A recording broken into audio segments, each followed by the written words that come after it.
Hello friends, இன்றைக்கி நம்ம ஆசைப்பட்டு சமைங்க சேனலில் உருளைக்கிழங்கு வச்சு ஒரு ஸ்நாக்ஸ் தான் பண்ண போகிறோம். வேக வச்ச உருளைக்கிழங்கு பெரிய சைஸ் 2 எடுத்திருக்கேன். அதை இப்போ நல்லா மசிச்சுக்கலாம்.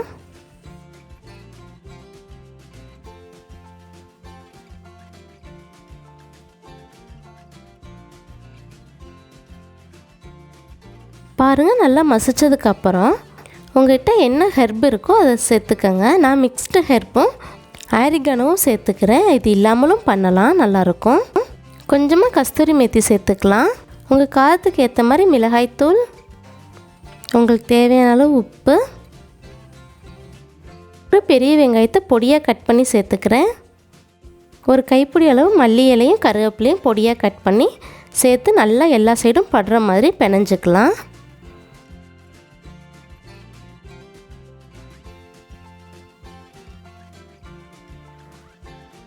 இந்த மாதிரி பிணைஞ்சதுக்கப்புறம் உங்களுக்கு என்ன ஷேப் வேணுமோ அதை பண்ணிக்கோங்க. ரவுண்ட் ஷேப் கூட பண்ணலாம், நல்லாயிருக்கும். ஸ்கொயர் ஷேப்பும் ரெக்டாங்கிள் ஷேப்பும் பண்ணிக்கிறேன்.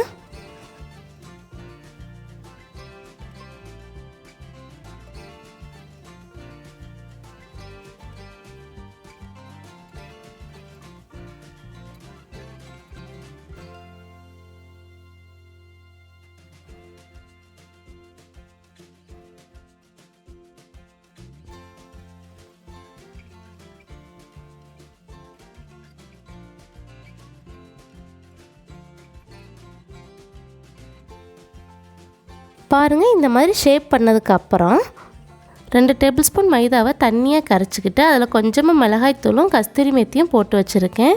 ஃபஸ்ட்டு இந்த கரைச்சி வச்சுருக்க மைதாவில் டிப் பண்ணிவிட்டு அதுக்கப்புறம் பிரெட் க்ரம்ஸ் எல்லா சைடும் படுற மாதிரி போட்டுட்டு நம்ம ஒரு தட்டில் எடுத்து வச்சிடலாம். பாருங்கள், இந்த மாதிரி நம்ம எல்லாத்தையும் ரெடி பண்ணதுக்கப்புறம் நம்ம பொரிச்சிடலாம். ஏன்னா நல்லா சூடானதும் சேர்த்துக்கோங்க.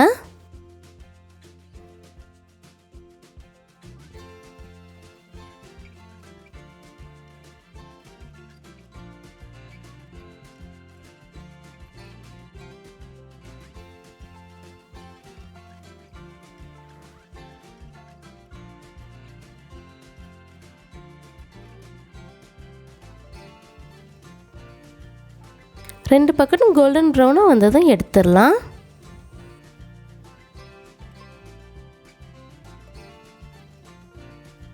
எப்பவும் ஒரே மாதிரி சாப்பிட்றதுக்கு பதிலாக இந்த மாதிரி ஒரு நாள் செஞ்சு கொடுங்க. ஆனால் இது சூடாக இருக்கிறப்பவே சாப்பிடணும், ஆறிட்டா நல்லா இருக்காது. நீங்கள் மறுபடியும் ஒரு டைம் எண்ணெயில் போட்டு எடுத்திங்கன்னா சரியாக வந்துடும்.